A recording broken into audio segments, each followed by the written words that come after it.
नमस्कार, जय हिंद। आधुनिक भारत की सीरीज में हम लोग आज बात करेंगे अंग्रेज़ों और फ्रांसीसियों के बीच में संघर्ष, है ना। दरअसल ये टॉपिक है कि भारत में अंग्रेज़ों का साम्राज्य विस्तार, है ना। किस तरह से अंग्रेज़ों ने भारत में अपना सल्तनत की जड़ें बनाई, किस तरह से उन्होंने भारत के राज्यों को हड़पा, भारत के राजाओं को हराया, भारत के जो उस समय के महान महान साम्राज्य थे, चाहे वो मराठा हो, सिख हो, मैसूर हो, बंगाल हो, कर्नाटक हो, राजपूताना रियासत हो, पंजाब, सिंध और भारत के आंतरिक राज्य।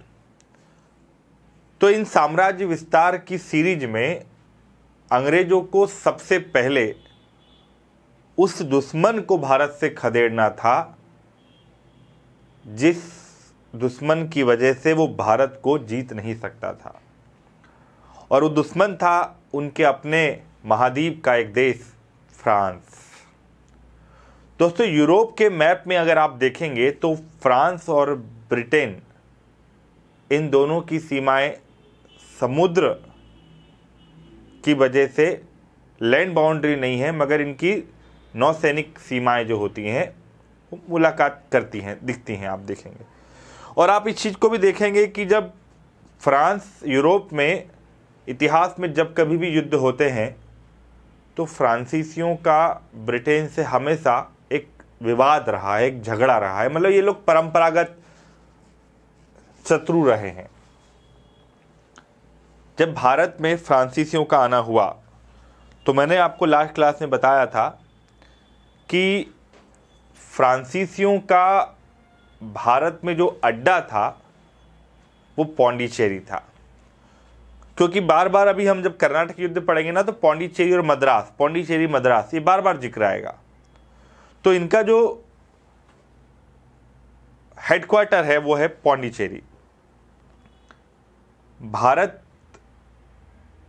ब्रिटेन और फ्रांस का जब यूरोप में झगड़ा होता है तो उसका इम्पैक्ट भारत के राजनीति पर और अर्थव्यवस्था पर भी लगातार पड़ता रहा है। 1693 में हमने पढ़ा था कि डच लोगों ने पौंडीचेरी को कब्जा कर लिया ब्रिटेन की सहायता से, उनके अधिकार में रहा लगभग 5-6 साल। फिर एक रिजविक की संधि हुई, रिजविक की संधि से पौंडीचेरी फिर से अंग्रेजों को, माफ कीजिएगा, फ्रांसीसियों को मिल गया। मार्टिन पौंडीचेरी का सेनापति बना और उसने ये चीज़ समझ ली थी कि अंग्रेजों को दोबारा फ्रांसीसियों के इस गढ़ पौंडीचेरी पर कब्जा नहीं करने देना है। उसने फ्रांसीसियों की पकड़ उस पौंडीचेरी वाले एरिया में बहुत मजबूत करी। 1706 या 7 के आसपास लगभग मार्टिन की मृत्यु हो गई। उस समय पर पौंडीचेरी में लगभग 40,000 निवासी थे, जो फ्रांसीसी कॉलोनी के सबसे बड़ी आबादी थी। और उसी समय अंग्रेजों जो कि फ्रांसीसियों के दुश्मन, उनकी कलकत्ता में लगभग 22,000 आबादी थी, 22,000। मगर धीरे धीरे फ्रांसीसियों का प्रभाव 1720 तक आते आते घटने लगा था। कहाँ पर? सूरत में, मछलीपट्टनम में और कुछ दूसरे एरिया में फ्रांसीसियों का प्रभाव कम होने लगा। धीरे धीरे फ्रांसीसी संसाधन खत्म होने लगे।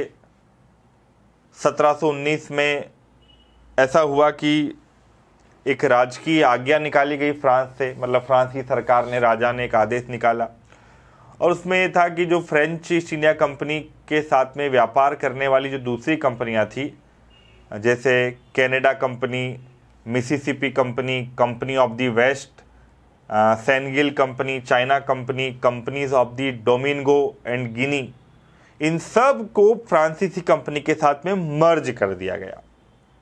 और इस कंपनी का फिर बाद में नाम पड़ गया company of the Indies, company of the Indies, क्योंकि फ्रांस के संसाधन खत्म होने लगे थे। इसी बीच फ्रांस में एक अधिकारी की, फ्रांसीसी एक अधिकारी की भारत में आगमन होता है। उस अधिकारी का नाम था डुप्ले। क्या नाम रहा? डुप्ले। डुप्ले एक ऐसा अधिकारी था जिसको इस बात का श्रेय जाता है कि उसने भारत में राजनीति में फ्रांसीसियों को हस्तक्षेप करवाया। 1741 तक आते आते फ्रांस का मुख्य उद्देश्य सिर्फ और सिर्फ अंग्रेजों की तरह व्यापार करना था, इसके अलावा कुछ भी नहीं चाहते थे। मगर 1723 में जब फ्रांसीसियों ने खासतौर पे पौंडीचेरी के आसपास लगभग यनम और मालाबार पर कब्जा कर लिया, माहेक पर कब्जा किया, कराईकल पर कब्जा किया, उसको जीत लिया, तो व्यापार करने के अलावा धीरे धीरे जब ये सेटलमेंट जीत रहे थे तो फ्रांसीसी सरकार ने जोसेफ फेक्रॉय डुप्ले को भारत में भेज दिया, ये सोच करके कि ये व्यक्ति बहुत अच्छा अधिकारी भी है और सैन्य कुशलता से में भी माहिर आदमी है, हो सकता है ये भारत में फ्रांसीसियों को अंग्रेजों के मामले में कुछ बढ़त हासिल करवा दे। डुप्ले भारत जब आया तो इस महत्वाकांक्षा के साथ आया था कि मैं भारत में फ्रांसीसी औपनिवेशिक साम्राज्य को स्थापित करने में अपनी भूमिका निभाऊंगा, यानी उसके दिमाग में यही कॉन्सेप्ट था और इसी कॉन्सेप्ट को लेकर के वो चला। उसने भारत में अंग्रेजों के साथ में लड़ाइयाँ शुरू कर दी, उसे सफलता भी मिली। उसने हैदराबाद और कन्याकुमारी के बीच में कुछ क्षेत्रों को जीत लिया। मगर अंग्रेजों ने भी 1744 में एक अधिकारी को भारत में भेजा, उसका नाम था रॉबर्ट क्लाइव। और रॉबर्ट क्लाइव के आने के बाद डुप्ले की महत्वाकांक्षाएं धरी की धरी रह गई और कुछ ऐसे युद्ध हुए जिसके बाद में डुप्ले को फ्रांसीसियों ने वापस भी बुला लिया। अब क्या हुआ कि जब भारत में इन फ्रांसीसियों ने और अंग्रेजों ने खास तौर पे अपनी अपनी महत्वाकांक्षा के लिए जो युद्ध लड़े, उन युद्धों को हम कर्नाटक का युद्ध कहते हैं। ठीक है, कर्नाटक के युद्ध हमको 3 युद्धों के बारे में पढ़ना है। पहला कर्नाटक का युद्ध जो 1746 से 1748 के बीच में लड़ा गया। आप जरा इस मैप में देखिए, यहाँ पर आपको मैसूर दिखाई दे रहा होगा, ठीक, यहाँ पर आपको तंजौर दिख रहा है, यहाँ पर कोचीन है, यहाँ पर ये वांडीवास दिख रहा होगा, मद्रास के नीचे वांडीवास है, ये मद्रास है और इस तरफ पौंडीचेरी, ठीक है, मालाबार, कुर्ग। तो ये जो हिस्सा है ना, इसको हम आज का जो मैसूर दिख रहा है, ये पूरा मैसूर के ऊपर का हिस्सा ये कर्नाटक कहलाता है। तो दरअसल कर्नाटक युद्ध ना दक्षिण भारत में बैटलफील्ड बना था अंग्रेजों और फ्रांसीसियों के बीच में। जब अंग्रेज लोगों का भारत में आना हुआ और फ्रांसीसियों का भारत में आना हुआ तो इनका उद्देश्य व्यापार था। मगर धीरे धीरे जब फ्रांसीसियों की महत्वाकांक्षाएं बढ़ी, मैंने बताया डुप्ले, अंग्रेजों को इनसिक्योरिटी फील हुई और उन सिक्योरिटी के चक्कर में यहाँ पर भी कंपनियां आपस में भिड़ पड़ी। दोनों का उद्देश्य व्यापारिक के साथ साथ मैंने कहा राजनीतिक हो गया और दोनों कंपनियों में जब टकराव हुआ तो एक लंबे संघर्ष का जन्म हुआ। उस संघर्ष को हम कर्नाटक युद्ध कहते हैं। 3 कर्नाटक युद्धों के बारे में हमको पढ़ना है, जिसमें सबसे पहले 1746 से 1748 के बीच में हुआ पहला कर्नाटक युद्ध। इस युद्ध की पृष्ठभूमि खास तौर पे हम कहें तो ये युद्ध की पृष्ठभूमि भारत से नहीं यूरोप से जुड़ी हुई थी। तो कारण क्या है पहले वो समझ लेते हैं। पहला कर्नाटक युद्ध, ठीक है, फर्स्ट कर्नाटिक वॉर, जो कि 1746 से 1748 के बीच में लड़ा गया। और इसका कारण ये था कि 1740 में ऑस्ट्रिया जो कि यूरोप में है, वहाँ पर ना succession, war of succession start हुआ, जिसे हम कहते हैं उत्तराधिकार का युद्ध। और इस उत्तराधिकार के युद्ध में दोनों वहाँ पर आपस में लड़ रहे थे। उसका इम्पैक्ट भारत पर भी पड़ा। भारत में उस समय पर एक अंग्रेज कैप्टन थे बॉनेट। बॉनेट के नेतृत्व में एक अंग्रेजी सेना ने कुछ फ्रांसीसी जलपोतों पर कब्जा कर लिया, कुछ जहाज़ों पर कब्जा कर लिया। इसके रिप्लाई में फ्रांसीसी गवर्नर डुप्ले, उसने मॉरिशस के फ्रांसीसी गवर्नर लाबुदने की सहायता से मद्रास पर अधिकार कर लिया। यानी मैंने कहा पौंडीचेरी और मद्रास इनका विवाद चलता रहेगा। इसमें खास तौर पे ब्रिटिश ईस्ट इंडिया कंपनी और फ्रेंच ईस्ट इंडिया कंपनी जो ऑस्ट्रिया की वॉर ऑफ सक्सेशन में लड़ रहे थे, उसमें जो यार्नेट था उसने कुछ मैंने कहा कि फ्रांसीसी जहाज़ों को कब्जा किया, और उस समय पर कर्नाटक के नवाब जो थे उनका नाम था अनवरुद्दीन, उन्होंने महबूब खां के नेतृत्व में लगभग 10,000 भारतीय सेना को फ्रांसीसियों के खिलाफ आक्रमण के लिए तैयार किया। उस समय पर फ्रांसीसी सेना का नेतृत्व एक बंदा कर रहा था, उसका नाम था कैप्टन पैराडाइज, और कैप्टन पैराडाइज ने ये अनवरुद्दीन की सेना को अडियार नदी के पास में क्या किया, पराजित कर दिया। खासतौर पे सेंट थॉमे नामक एक जगह थी, वहाँ पर अनवरुद्दीन की सेना को, कर्नाटक के नवाब की सेना को पराजित कर दिया। अब हुआ ये कि फ्रांस और ब्रिटेन दोनों आपस में झगड़ने लगे, कर्नाटक के नवाब भी कूद पड़े। अब इसके बाद में धीरे धीरे जब संघर्ष थोड़ा कई जगह पर बढ़ने लगा, तो सेंट थॉमे का, याद रखना सेंट थॉमे का युद्ध महत्वपूर्ण है, कर्नाटक के नवाब और अनवरुद्दीन के बीच में हुआ। कैप्टन पैराडाइज ने कर्नाटक के नवाब को हराया, फ्रांसीसी सेना जीत गई। इससे पता चलता है कि फ्रांसीसी सेना उस समय थोड़ी पावरफुल थी। हुआ क्या, कर्नाटक का प्रथम युद्ध समाप्त कैसे हुआ, कि इसका समापन ऐसे हुआ कि यूरोप में एक संधि होती है जिसे हम बोलते हैं एल ला सापत या एक्स ला सॉपेल की संधि। एल ला सापत या एक्स ला सॉपेल जो 1748 में हुई। इससे यूरोप में, ऑस्ट्रिया में जो वॉर ऑफ सक्सेशन चल रहा था, it was finished. And then after what happened, दोनों ने पीसफुली एग्रीमेंट साइन कर लिया। भारत में भी फिर ये युद्ध क्या हो गया, समाप्त हो गया, क्योंकि जिसकी जड़ें यूरोप में थी वो जड़ें वहाँ ख़त्म हो गई संघर्ष की, तो यहाँ भी युद्ध की शाखाएं आपस में ऑटोमेटिक क्या हो गई, अपने अपने स्थान पर लौट गई। तो पहला कर्नाटक का युद्ध फ्रांस और ब्रिटेन के बीच में जो संधि हुई, एक्स ला सापेल की संधि, याद रखना पहला कर्नाटक युद्ध किस संधि से खत्म हुआ, किस वजह से प्रारंभ हुआ, कौन किसका नेतृत्व कर रहा था, इट इज़ इम्पॉर्टेंट। और अगर याद नहीं हुआ तो इसके पहले 10 मिनट 5 मिनट पहले का वीडियो पूरा देख लें। ठीक, अब बात करते हैं द्वितीय कर्नाटक युद्ध, इसके बाद जो हुआ संघर्ष जो हुआ।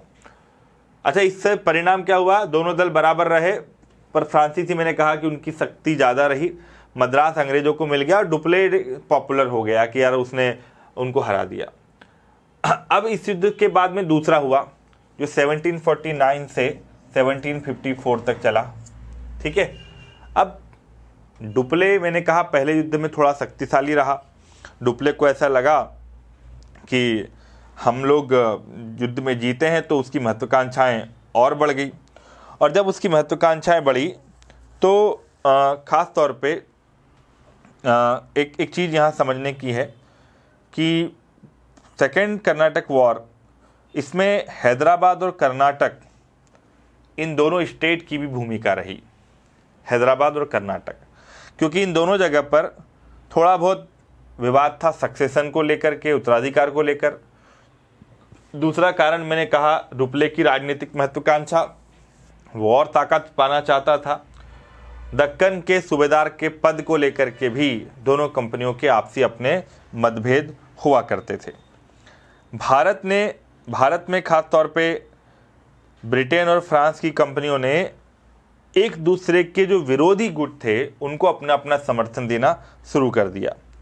डुप्ले ने नवाब पद के लिए, खास तौर पे जो कर्नाटक के नवाब थे उस पद के लिए एक व्यक्ति का समर्थन किया, तो अंग्रेजों ने किसी दूसरे व्यक्ति का समर्थन कर दिया। खास तौर पे कर्नाटक में नवाब पद के लिए फ्रांसीसियों ने चंदा साहब का समर्थन किया। ठीक है, और ख़ास तौर पे अंग्रेज़ों ने अनवरुद्दीन का समर्थन कर दिया। दक्कन के सूबेदार के लिए फ्रांसीसियों ने मुजफ्फर जंग का समर्थन किया, तो अंग्रेज़ों ने नासिर जंग का समर्थन कर दिया। दक्कन का सूबेदार खासतौर पर मुगलों का पद था ये। तो इन्होंने, फ्रांसीसियों ने चंदा साहब को बोला कि आप कर्नाटक के नवाब बनिए, ठीक है, और उनका समर्थन किया। दक्कन की सूबेदारी मुजफ्फर जंग को दी। अंग्रेज़ों ने अनवरुद्दीन का समर्थन कर दिया कर्नाटक के नवाब के लिए, और दक्कन के लिए उन्होंने खास तौर पे जो समर्थन किया वो नासिर जंग का किया। यानी कि ये गुटबाजी हो रही थी। और ये गुटबाजी के चक्कर में खास तौर पे कर्नाटक के अधिकांश हिस्सों पर अपना नियंत्रण स्थापित करना चाहते थे सभी लोग। अब हुआ ये कि 1749 में अंबूर में चंदा साहब ने अनवरुद्दीन को पराजित कर दिया। यानी कि चंदा साहब ने अंग्रेजों के समर्थक अनवरुद्दीन को अंबूर के युद्ध में पराजित कर दिया और यहीं से इस युद्ध को हम कह सकते हैं कि प्रारंभ होना माना गया।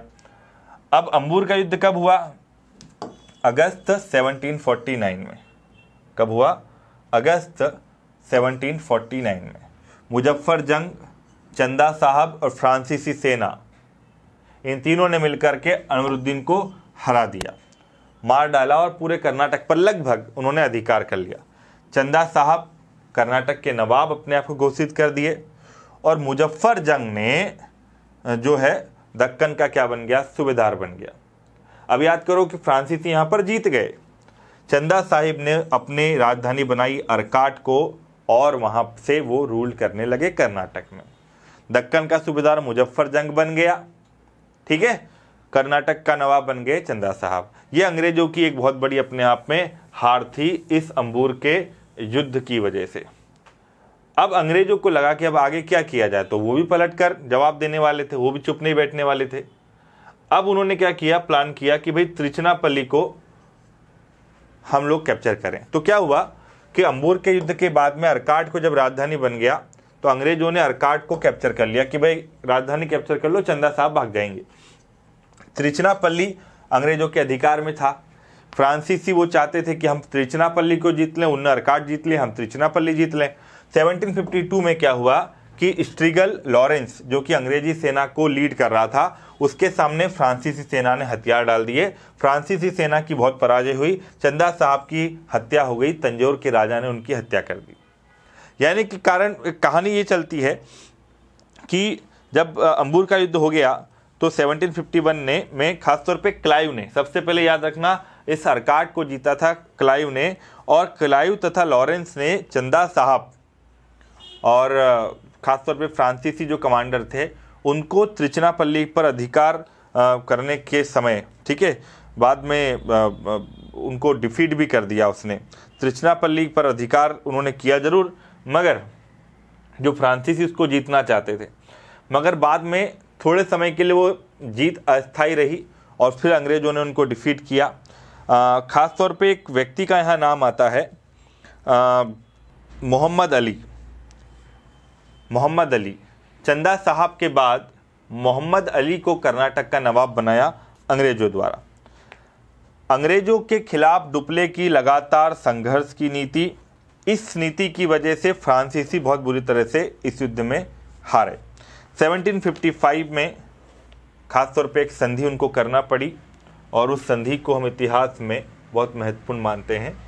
कारण उसके पीछे ये था, डुप्ले को जब वापस बुला लिया, ठीक है, फिर नया गवर्नर आया गोडेहू के प्रयास से पौंडीचेरी की संधि हुई। याद रखना, द्वितीय कर्नाटक युद्ध हुआ था, समापन उसका पौंडीचेरी की संधि से, और दोनों राजा आपसी अपने झगड़ों से दूर रहने के लिए राजी हो गए, दोनों कंपनियां, कि भाई हम राजाओं के झगड़ों में नहीं उलझेंगे, ये उनका सोचना था।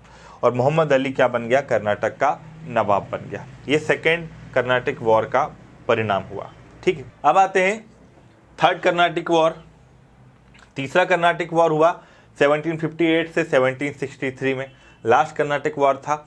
और इस युद्ध की कहानी क्या हुई कि 1756 में यूरोप में एक 7 ईयर वॉर शुरू हुआ फ्रांस और इंग्लैंड के बीच में, और यूरोप की घटना का इम्पैक्ट भारत में भी पड़ना तय था। उसका तात्कालिक कारण ये बना था कि जो उस समय पर क्लाइव था, क्लाइव और वॉटसन ने चंद्रनगर पर अधिकार कर लिया। चंद्रनगर फ्रांसीसियों की सेटलमेंट थी बंगाल में, अंग्रेजों ने उस पर कैप्चर कर लिया, क्लाइव ने और वॉटसन ने। इसके खिलाफ फ्रांसीसी सरकार ने उस समय पर काउंट दी लाली को भारत में प्रमुख बनाया। काउंट दी लाली भी डुप्ले जैसा ही महत्वाकांक्षी व्यक्ति था। जब 1757 में चंद्रनगर पर उन्होंने कब्जा कर लिया, कासिम बाजार पर कब्जा कर लिया, तो इसके खिलाफ जो हुआ वो फ्रांसीसियों ने रिप्लाई दिया। फ्रांसीसियों ने भी मद्रास के अलावा कुछ और अंग्रेजी क्षेत्रों पर लड़ाई लड़ी, मगर इस पूरे कर्नाटक वॉर का जो फाइनल एक सेटलमेंट, एक फाइनली जो युद्ध हुआ उसे हम कहते हैं वांडीवास का युद्ध, जो मद्रास के नीचे आता है। वांडीवास 1760 में वांडीवास की लड़ाई हुई और इस युद्ध में अंग्रेजी सेना का नेतृत्व कर रहा था आयरकुट और फ्रांसीसी सेना का नेतृत्व कर रहा था काउंट दी लाली, काउंट दी लाली। और इसमें फ्रांसीसी बहुत बुरी तरह से पराजित हो गए। वांडीवास का युद्ध जो हुआ वो फ्रांसीसियों की सबसे शर्मनाक हार में से एक मानी जाती है दुनिया के उसके इतिहास में।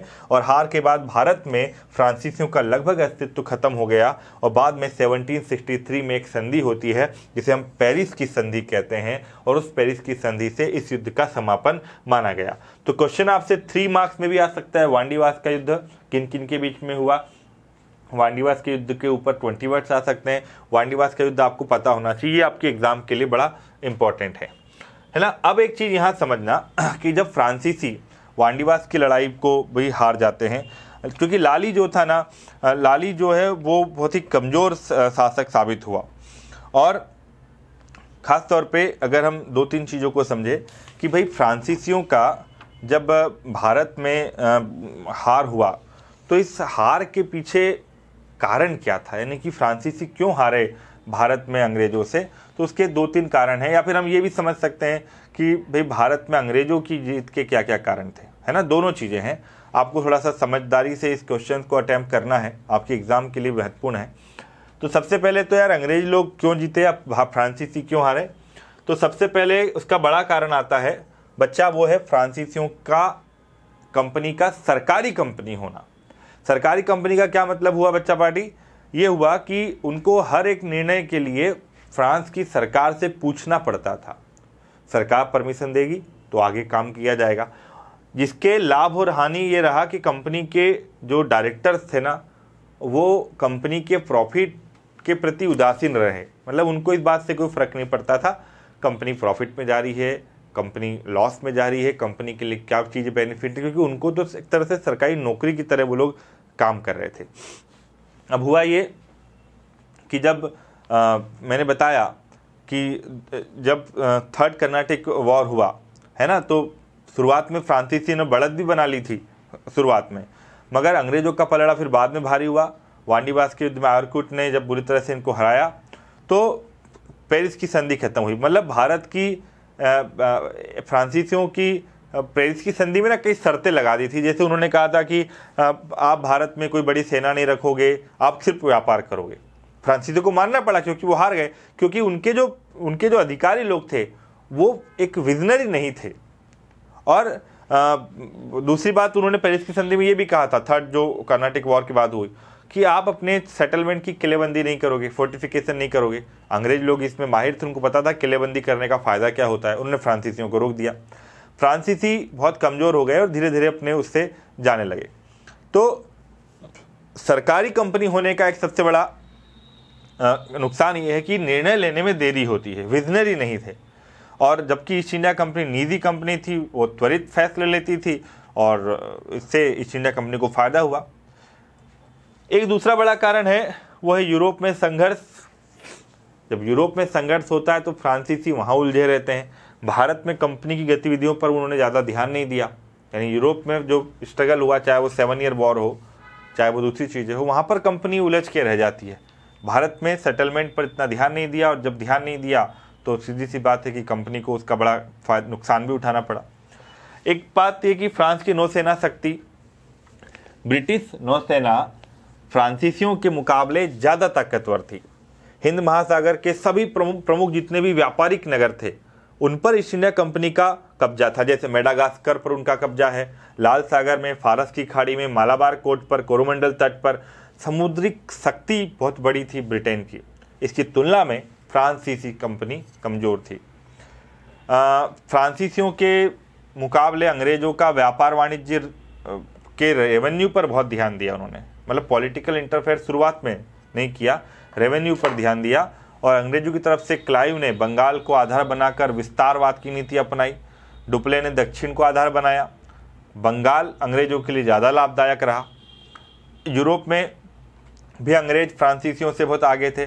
ब्रिटेन में संसदीय लोकतंत्र था, वहाँ संसदीय राजतंत्र है, जबकि फ्रांस में जो थी निरंकुश शासन व्यवस्था थी, वहाँ एक तरह से हम कहें तो ऑटोक्रेटिक रूल था। ब्रिटेन में औद्योगिक क्रांति के कारण उन्होंने बड़ी बड़ी कॉलोनीज बनाई और वहाँ पर खुद बहुत प्रॉफिट मिला, जबकि फ्रांस जो था इस मामले में पिछड़ गया था। डुप्ले को वापस बुलाया जाना भी फ्रांसीसियों की हार का कारण था। फ्रांसीसियों की एक बड़ी गलती थी, क्योंकि उस जगह पर काउंट लाली जो था वो डुप्ले जैसा महत्वाकांक्षी तो था मगर योग्य और दूरदर्शी नहीं था। यही कारण रहा कि भारत में जो फ्रांसीसी शक्ति थी वो क्या हो गई, हार गई और अंग्रेज जो थे वो जीत गए। तो ये आपके पॉइंट आपको दिमाग में होना चाहिए कि भारत में फ्रांसीसी क्यों हार गए। ठीक है, अब अंग्रेजों का मैंने बताया, अंग्रेजी कंपनी का राजनीतिक सैनिक नेतृत्व फ्रांस की तुलना में ज़्यादा मजबूत था और ज़्यादा अच्छा था। ये कुछ बड़े कारण बने जिसके कारण फ्रांसीसी सरकार जो है वो भारत को अपने अधीन नहीं कर पाई और फिर वो सिर्फ पौंडीचेरी तक सिमट कर रह गई और उन्होंने वहीं पर अपना शासन चलाया। और पूरा भारत फिर ईस्ट इंडिया कंपनी ने किस तरीके से जीता ये पूरा दुनिया जानती है। तो अगला जो हमारा सेशन होगा, अब अंग्रेजों का साम्राज्य विस्तार, किस तरह से उन्होंने भारत को जीता, बंगाल को जीता, मैसूर को जीता, पंजाब को जीता, इन सब चीज़ों पर हम लोग डिस्कस करने वाले हैं। तो लगातार हमारे साथ बने रहिए भैया, आधुनिक भारत को एक अच्छे तरीके से पढ़ने के लिए। और इतना ध्यान रखना है, ये जो सेशन है ना, ये ज़्यादा एनालिटिकल नहीं है, ये आपकी एग्ज़ाम ओरिएंटेड सेशन चल रहे हैं। तो प्लीज़ इनको बस आप सुनते जाइए, पढ़ते जाइए, लिखते जाइए और याद करते जाइए। ठीक है, चलिए, थैंक यू सो मच, जय हिंद।